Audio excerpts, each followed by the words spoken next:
नमस्कार प्यारे विद्यार्थियों, मैं हूं अमित ठाकुर और आज हम आपकी कक्षा 11 के पाठ बदलती हुई सांस्कृतिक परंपराएं चेंजिंग कल्चर ट्रेडिशन के तीसरे वीडियो को लेकर आपके सामने प्रस्तुत हुए हैं। और आज हम बात करेंगे पेज नंबर 158 158 से।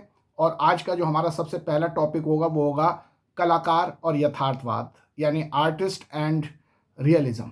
तो व्हाट इज रियलिज्म, यथार्थवाद क्या है, इसके बारे में आज हम बात करेंगे और देखेंगे कि जो पुनर्जागरण कालीन कला थी, जो रिनेसा आर्ट था, उसमें रियलिज्म का क्या इफेक्ट था और वो किस तरह से उस पर जोर दिया जा रहा था। तो सबसे पहले तो हम समझ लें रियलिज्म का मतलब क्या है।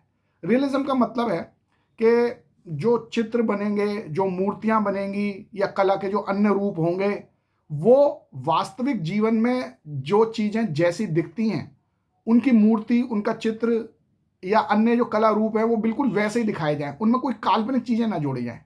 जैसे उदाहरण के तौर पर, जैसे पहले किसी देवता का चित्र बनता था, स्वर्ग नर्क का चित्र बनता था, तो उसमें बहुत सारे जो काल्पनिक बातें जोड़ दी जाती थी। यानी कि जो उसके किसी व्यक्ति, जैसे देवता के दिखा रहे हैं तो भाई किसी व्यक्ति के दिखा रहे हैं तो 4 हाथ हो गए, अजीब का सर हो गया, और इसी प्रकार से और अलग अलग तरह की काल्पनिक चीज़ें उस चित्र में, उस मूर्ति में जोड़ दी जाती थी। लेकिन जो पुनर्जागरण काल आया, यानी रिनेसा पीरियड आया, तो इसमें चित्रकारों ने और स्थापत्यकारों ने, मूर्तिकारों ने, कला के अन्य रूप के मानने वालों ने कहा कि जो चीज़ जैसी है उसको ठीक वैसा ही प्रस्तुत किया जाए, उसको वैसा ही दिखाया जाए। इसी आंदोलन को रियलिज्म यानी यथार्थवाद कहते हैं।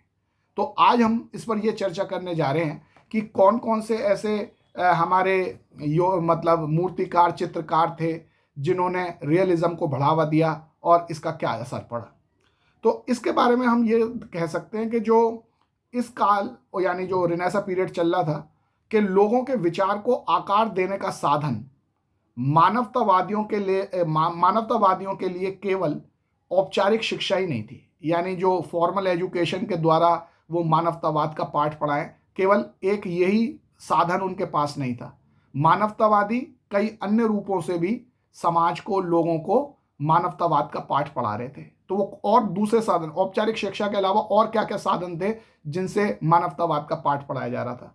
तो वो अन्य साधन थे कला, वास्तुकला और ग्रंथ।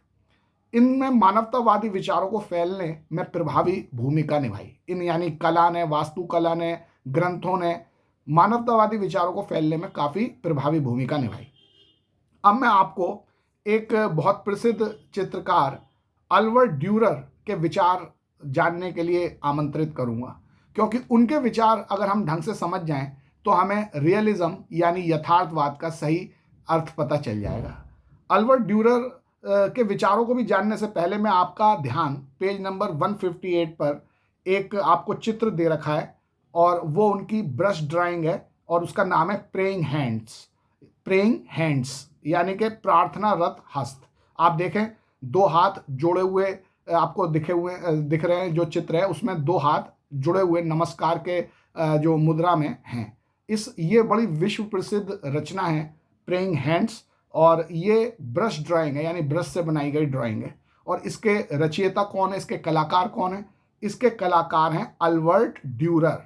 तो अल्बर्ट ड्यूरर ने जो कला के बारे में अपने विचार दिए हैं, उन विचारों को अगर हम ढंग से समझ लें तो हमें रियलिज्म का सही अर्थ समझ में आएगा। और उनके विचार पेज नंबर 158 में जो आपको बॉक्स दे रखा है उसमें दिए हुए हैं। तो जरा मैं उनके विचार पढ़ता हूं आपके सामने। अब अल्बर्ट ड्यूरर कह रहे हैं, कला प्रकृति में रची बसी होती है। जो इसके सार को पकड़ सकता है वही इसे प्राप्त कर सकता है। यानी अल्बर्ट ड्यूरर इस बात पर जोर दे रहे हैं कि जो कला है वो प्रकृति में रची बसी है, यानी प्रकृति में जो चीज जैसी है उसको वैसे ही दिखाना असली कला है। और जो इसके सार को पकड़ सकता है, यानी प्रकृति में जो चीज है, जो वास्तविक चीज है, उसको वैसे का वैसा प्रस्तुत करा जाए अपनी कला में, वही व्यक्ति जो है वो उसके सार को पकड़ सकता है। तो इसके अतिरिक्त आप अपनी कला को गणित द्वारा भी दिखा सकते हैं। यानी अल्बर्ट ड्यूरर कह रहे हैं कि आप एक तो जो प्रकृति में बिल्कुल एज इट इज़ है उसको वैसे दिखाओ, और गणित के जो मानदंड हैं, उसके जो अनुपात हैं, प्रोपोर्शनैलिटी है, उन सब का ध्यान रख के आप दिखाओगे तो आपका जो चित्र बनेगा, जो मूर्ति बनेगी या कोई भी कला का जो रूप बनेगा, वो बिल्कुल वास्तविक दिखाई देगा। जिंदगी की अपनी आकृति में से आपकी कृति जितनी जुड़ी होगी, देखो मैं एक बार दोबारा से पढ़ रहा हूं, बहुत इंपॉर्टेंट बात आ रही है। जिंदगी की अपनी आकृति से आपकी कृति जितनी जुड़ी होगी, उतना ही सुंदर आपका चित्र होगा। ड्यूरर इस बात पर फोकस कर रहे हैं कि जिंदगी में कोई चीज जैसी दिखाई देती है, यानी वास्तविक जीवन में कोई चीज जैसी दिखाई देती है, आपका चित्र अगर बिल्कुल वैसा ही बन रहा है तो भी आपका चित्र सुंदर होगा। तो यानी वो रियलिज्म पर फोकस कर रहे हैं जो अल्बर्ट ड्यूरर। कोई भी आदमी केवल अपनी कल्पना मात्र से एक सुंदर आकृति नहीं बना सकता जब तक उसने अपने मन को जीवन की प्रतिछवि से ना भर लिया हो। तो यानी अल्बर्ट ड्यूरर कह रहे हैं केवल कल्पना से जो चित्र बनाए गए हैं, जो काल्पनिक चित्र बनाए गए हैं, वो कोई सुंदर आकृति कभी नहीं कहला सकती। सुंदर आकृति, अच्छा चित्र वही हो सकता है जब जो कलाकार है उसने अपने मन को जीवन की प्रतिछवि से भर लिया हो। यानी जो वास्तविक दुनिया में जो चीज जैसी दिखाई दे रही है, कलाकार उसको अपने मन में वैसे ही भर ले जो वास्तविकता में उसे दिखाई दे रही है वो चीज, और फिर उसको वैसे का वैसा ही अपनी कला में बनाए, वैसा ही सुंदर चित्र, वैसे ही चित्र बनाए, जो जैसी चीज है बिल्कुल वैसा चित्र बनाए, तो वो चित्र सुंदर बनेगा। और इस भाव को ही, इस आंदोलन को ही, इस विचारधारा को ही यथार्थवाद यानी रियलिज्म कहते हैं। और इसके सबसे बड़े प्रणेता अल्बर्ट ड्यूरर के इन शब्दों से अब आपको समझ में आ गया कि यथार्थवाद क्या है, रियलिज्म क्या है। ड्यूरर द्वारा बनाया गया यह रेखा चित्र यानी जो प्रेइंग हैंड्स, जो आप अपनी किताब में देख रहे हैं, प्रार्थनारत हस्त यानी प्रेइंग हैंड्स, 16वीं शताब्दी की इतालवी संस्कृति का आभास कराता है। और जब यहाँ के लोग गहन रूप से धार्मिक थे, परंतु उन्हें मनुष्य की योग्यता पर भरोसा था कि वह निकट पूर्णता को प्राप्त कर सकता है और दुनिया तथा ब्रह्मांड के रहस्यों को सुलझा सकता है। एक बहुत अच्छी बात यहाँ पर आपके सामने स्पष्ट हो गई कि 16वीं शताब्दी में इटली के लोग धार्मिक तो थे, ऐसा तो नहीं कि उन्होंने भगवान को मानना बंद कर दिया था या ईसाई धर्म से उन्होंने पूरी तरह विद्रोह कर लिया था, अपना संबंध तोड़ लिया था, ऐसा नहीं था। धार्मिक थे, लेकिन धार्मिक होने के साथ साथ उन्हें मनुष्य की योग्यता पर भी भरोसा था। यानी वो कहते थे भाई भगवान तो हैं, हम भगवान को मानेंगे, लेकिन भगवान ने मनुष्य को पूरी तरह से योग्य बनाकर भेजा है और वो अपने योग्यता से अपने कौशलों को बढ़ा सकता है और उसका परिष्कृत रूप लोगों के सामने प्रस्तुत कर सकता है। तो यानी भगवान भी अपनी जगह है, लेकिन मनुष्य अपनी जगह महत्वपूर्ण है। मानवता पर, मानव पर फोकस किया जाने लगा हर गतिविधि पर, इसलिए इस पूरे आंदोलन को मानवतावाद भी कहते हैं। और मानवतावाद में भी मानव का बिल्कुल सही जैसा चित्र, जैसा मानव दिख रहा है वैसा का वैसा चित्र बनाया जाए, उसकी वैसी की वैसी मूर्ति बनाई जाए, अन्य कला रूपों में उसको बिल्कुल वैसा का वैसा दिखाया जाए जैसा वो है। तो इस विचारधारा को, इस आंदोलन को यथार्थवाद यानी रियलिज्म कहते हैं।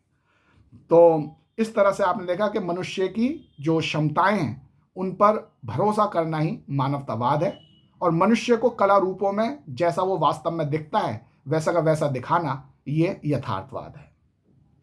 जो पहले के मूर्तिकार थे, वो पहले के मूर्तिकारों द्वारा बनाए गए मूर्तियों के अध्ययन से नए कलाकारों को प्रेरणा मिल रही थी। उन्होंने देखा कि रोमन साम्राज्य जब अपने वैभव के परम पराकाष्ठा पर था, तो उस समय के जो रोमन कलाकारों ने जैसी मूर्तियां बनाई थी, अब वो मूर्तियां पुनर्जागरण काल के यूरोप के कलाकारों के सामने आ रही थी।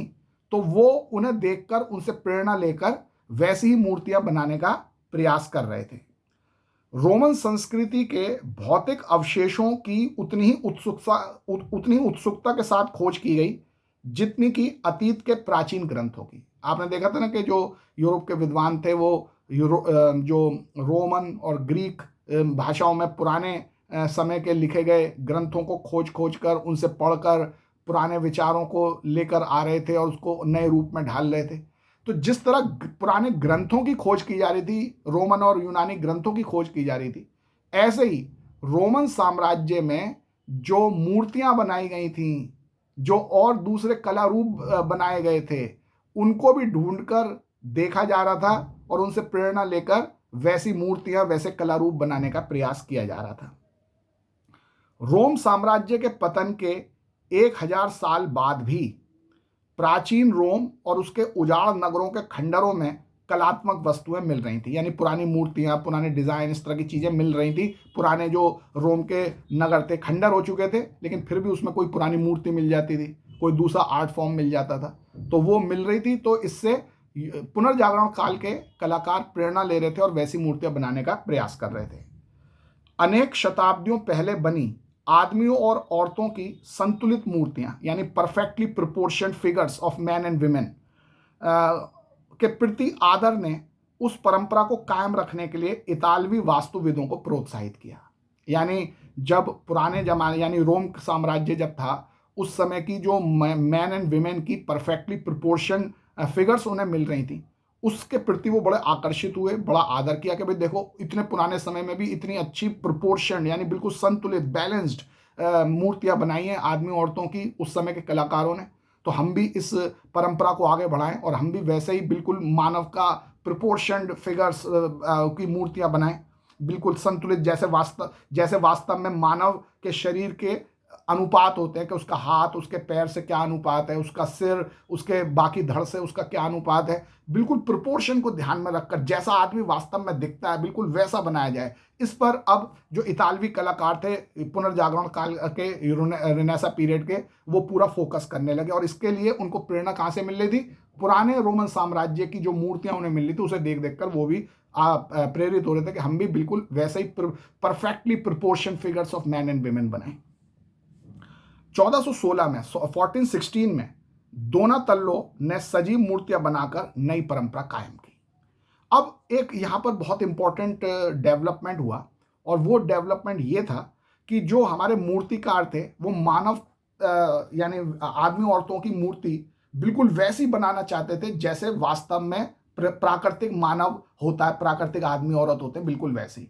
तो इसके लिए उन्हें मानव शरीर का जो रचना है उसे ध्यान से समझने की जरूरत थी कि भाई हमारे हाथ और पैर, उसके अंदर की मांसपेशियां, मसल्स, हमारी नसें, हमारे बाल, हमारे चित्र, हमारे शरीर के अंदर की जो चीजें हैं, वो अगर कलाकार ढंग से समझ जाएगा तभी वो बिल्कुल हूबहू जैसा मानव है वैसी मूर्तियां बना पाएगा। तो इसके लिए कलाकारों द्वारा हूबहू मूल आकृति जैसी मूर्तियों को बनाने की चाह को वैज्ञानिकों के कार्यों से सहायता मिली। यानी वैज्ञानिकों यानी जो कलाकार थे, मूर्तिकार थे, वो बिल्कुल हूबहू मानव जैसी मूर्ति बनाना चाहते थे। तो इसके लिए उन्हें सहायता मिली वैज्ञानिकों के कार्यों से, डॉक्टरों के कार्यों से। नर कंकालों, यानी जो स्केलेटन है, जो हमारा कंकाल होता है, जो ढांचा होता है, नर कंकाल यानी स्केलेटन का अध्ययन करने के लिए कलाकार आयुर्विज्ञान कॉलेजों की प्रयोगशालाओं में गए। जो मेडिकल कॉलेजेस थे उनकी लेबोरेटरी में गए कलाकार, ये देखने के लिए कि मानव शरीर के अंदर की संरचना कैसी होती है, ताकि वो अपनी मूर्तियों को बिल्कुल वैसा बना सकें। बेल्जियम मूल के एंड्रियस वेसेलियस पैडुआ विश्वविद्यालय में मेडिकल साइंस के प्रोफेसर थे। ये पहले व्यक्ति थे जिन्होंने सूक्ष्म परीक्षण के लिए, यानी बहुत बारीक रचनाओं को जानने के मनुष्य के शरीर के अंदर क्या क्या है, ऐसे सूक्ष्म परीक्षण के लिए मनुष्य के शरीर की चीरफाड़ यानी डिसेक्शन की। तो सबसे पहले जो डिसेक्शन है, मनुष्य के शरीर को चीरफाड़ करके उसको अंदर से देखा गया कि उसके अंदर क्या क्या होता है। ये सबसे पहला काम किसने किया था? ये बेल्जियम मूल के एंड्रियस वेसेलियस ने किया था, और जो पैडुआ विश्वविद्यालय में मेडिकल साइंस के प्रोफेसर थे। और उनके इस कार्य से, उनके इन शोध से, उनकी इन खोजों से जो मूर्तिकारों को, कलाकारों को बड़ी सहायता मिली। उनको समझ में आया कि मानव के शरीर के अंदर ऐसी हड्डियां होती हैं, इस तरह की नसें होती हैं, इस तरह की मांसपेशियां, मसल्स होते हैं। तो जब वो अपना चित्र या अपना जो मूर्ति बनाते थे वो इन बातों को ध्यान में रख के बनाते थे, तो उनकी मूर्ति बिल्कुल हूबहू असली मानव जैसी लगती थी। इसी को यथार्थवाद कहते हैं।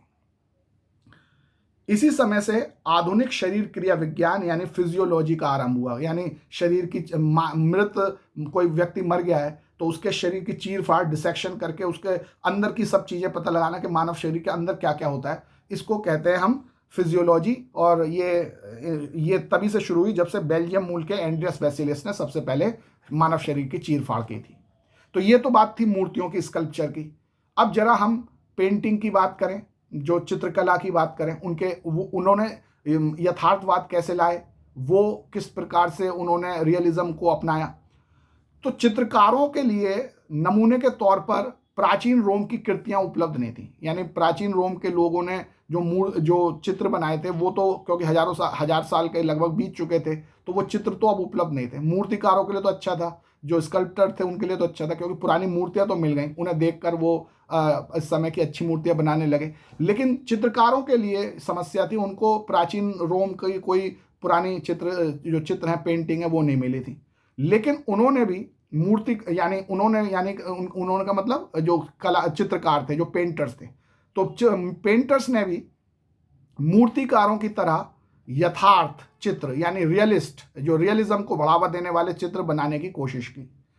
उन्हें यानी पेंटर्स को यह मालूम हो गया कि रेखा गणित यानी ज्योमेट्री के ज्ञान से चित्रकार अपने परिदृश्य यानी पर्सपेक्टिव को ठीक तरह से समझ सकता है। यानी अब वो चित्र बनाने के लिए ज्योमेट्री, रेखा गणित के ज्ञान का भी प्रयोग करने लगे। और साथ ही वो ये भी समझ गए कि प्रकाश के बदलते गुणों का अध्ययन करने से उनके चित्रों में 3 डायमेंशनल इफेक्ट दिया जा सकता है। तो आप देख रहे हो कि वो जो हमारे चित्रकार हैं वो वैज्ञानिक ज्ञान का प्रयोग करके, वैज्ञानिक नॉलेज का प्रयोग करके अपने चित्रों को रियलिस्ट बना रहे हैं। उनको वो ज्योमेट्री का प्रयोग करके अपने चित्र का पर्सपेक्टिव अच्छा बना रहे हैं। वो जो ऑप्टिक्स यानी प्रकाश के गुण हैं उनका अध्ययन करके, उसमें प्रकाश के बदलते जो गुण हैं उनका प्रयोग करके अपने चित्रों में 3 डायमेंशनल इफेक्ट ला रहे हैं।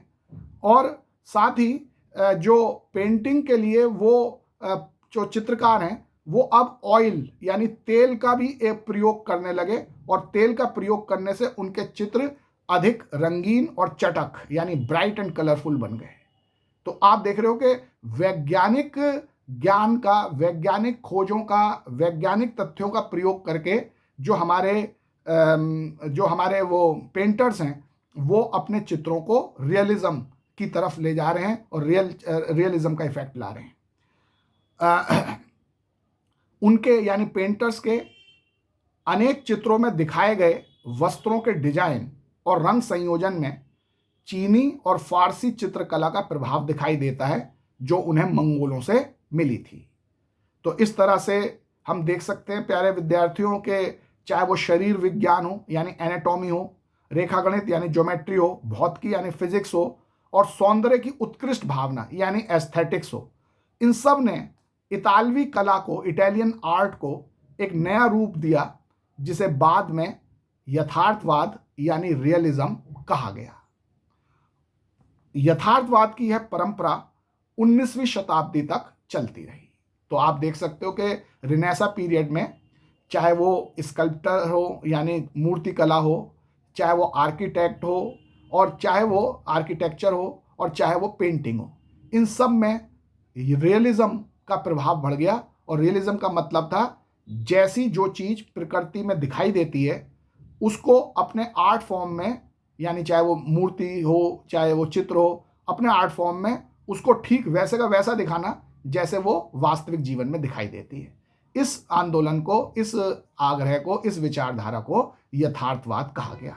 और यथार्थवाद ने जो हमारे रिनेसा पीरियड की मूर्तियों, चित्रों, इन सब को बहुत अच्छा बनाने में, वास्तविक बनाने में और सुंदर बनाने में बहुत बड़ा योगदान दिया। तो ये रियलिज्म का जो कंट्रीब्यूशन है रिनेसा पीरियड के दौरान मूर्तियों और चित्रों को अच्छा बनाने में। अब हम एक बहुत इंपॉर्टेंट एस्पेक्ट पे आ रहे हैं और वो है वास्तुकला यानी कि आर्किटेक्चर पर। यानी हमारे जो ये जो रेनेसा पीरियड है उसमें जो बिल्डिंग्स, जो भवन बन रहे थे, उनकी भी अपनी एक नई विशेषता आ गई, उसमें भी कुछ खास परिवर्तन आए रेनेसा पीरियड में। तो अब जरा उस पर हम बातचीत कर लें। और उससे पहले मैं आपको जो पिछला जो कलाकार और यथार्थवाद की बात है उसमें दो महत्वपूर्ण उदाहरण आपको याद रखने हैं जिनका चित्र आपके पेपर में आ सकता है, पूछा जा सकता है ये क्या है। वो दोनों चित्र आपको पेज नंबर 158 पर दिखाए गए हैं।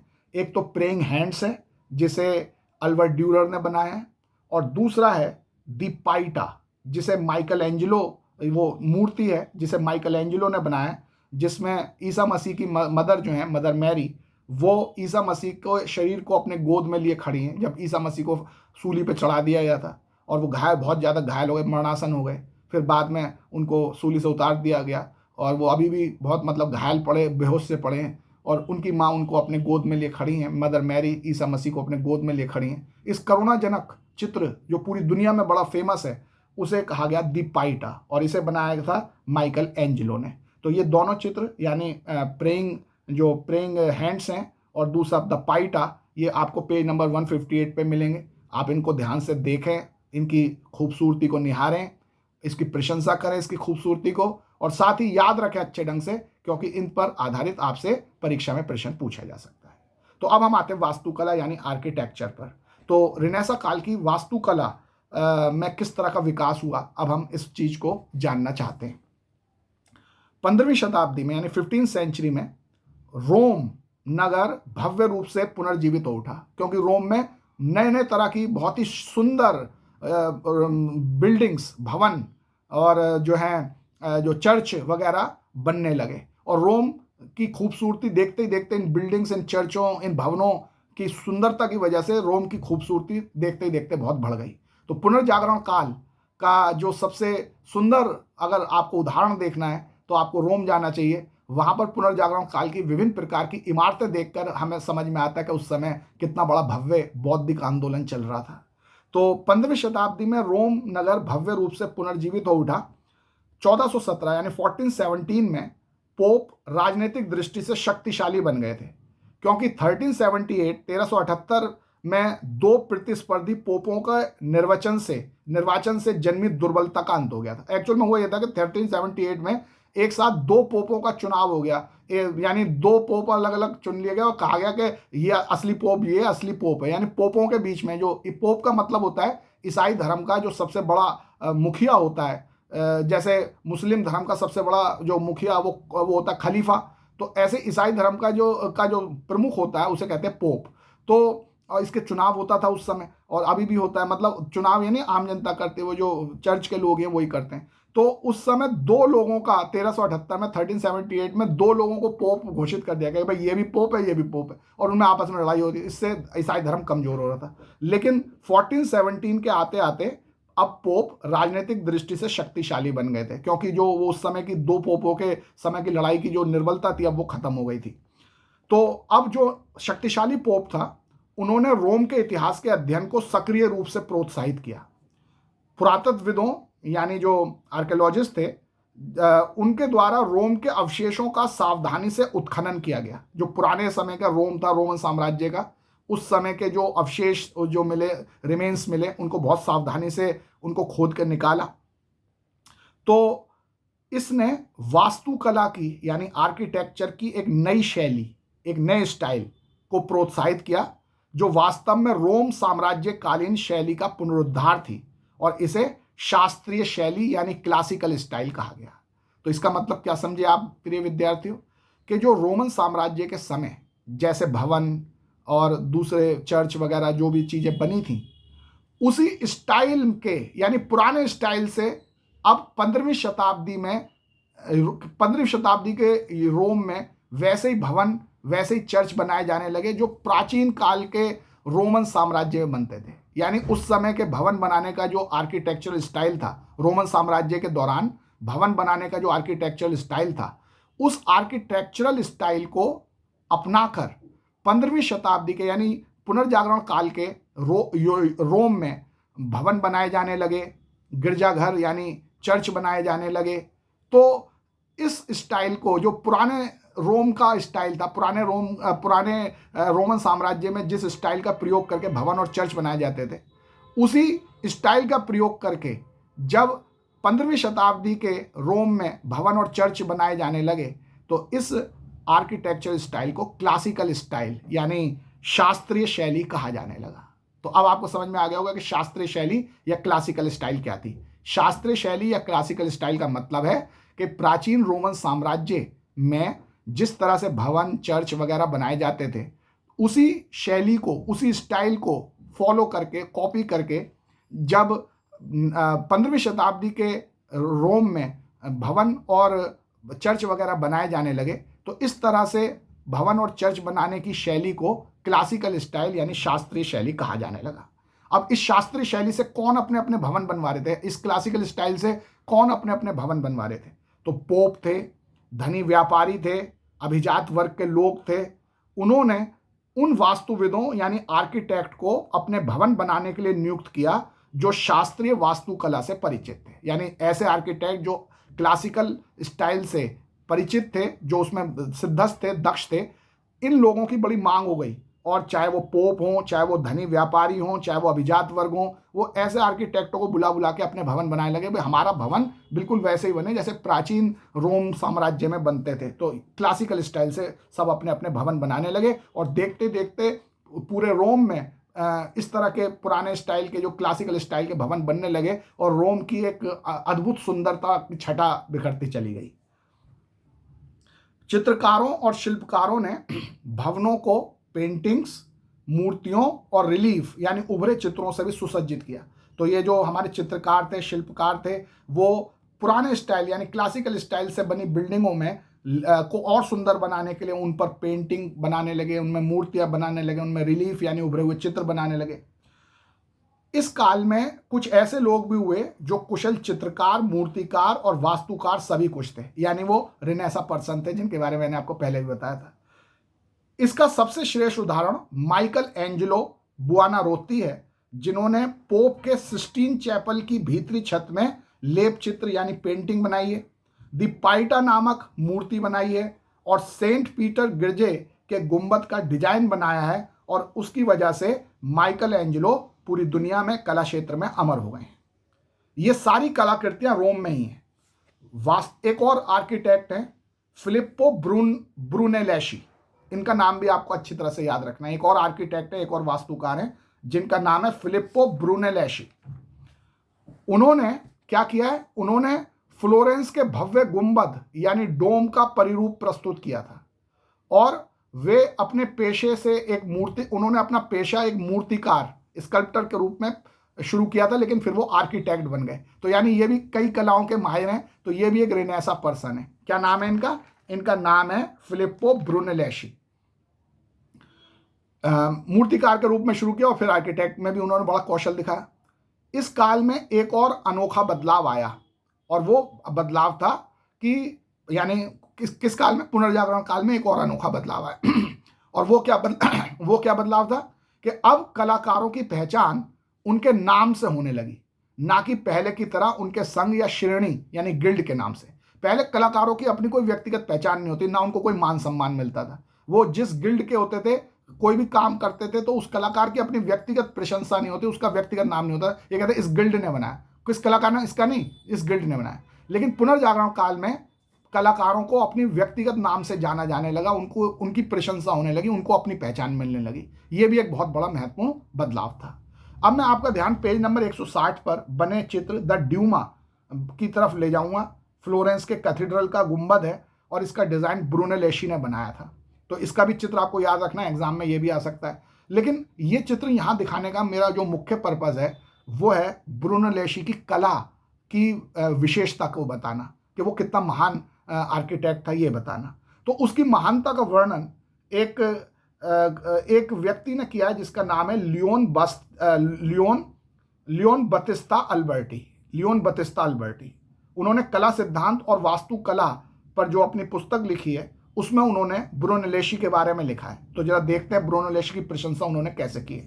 तो लियोन बतिस्ता अल्बर्टी लिख रहे हैं ब्रूनेलेशी के बारे में। तो क्या लिख रहे हैं? मैं उसे वास्तुविद मानता हूं, यानी अल्बर्टी लिख रहे हैं कि मैं उसे वास्तुविद मानता हूं जो नए नए तरीकों का आविष्कार कर इस तरह अपने निर्माण को पूरा करे, उसमें भारी वजन को ठीक बैठाया गया हो और संपूर्ण कृति के संयोजन और द्रव्यमान में ऐसा तालमेल हो कि उसका सर्वाधिक सौंदर्य सौंदर्य उभर कर आए, ताकि मानव मात्र के लिए उसका श्रेष्ठ उपयोग हो सके।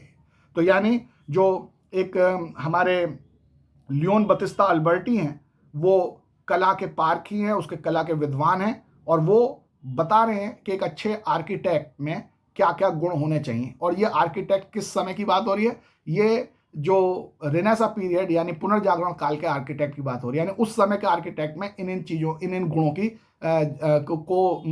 आवश्यक माना जाता था। और ऐसे गुण हम देख रहे हैं कि ब्रूनलेशी में थे, और इसलिए उन्होंने जो फ्लोरेंस के कैथेड्रल का गुंबद बनाया है, जिसका चित्र आप पेज नंबर 160 पर देख रहे हैं, उसको आप उसी की वजह से वो इतने महान, इतने अपने कला जगत में अमर हो गए।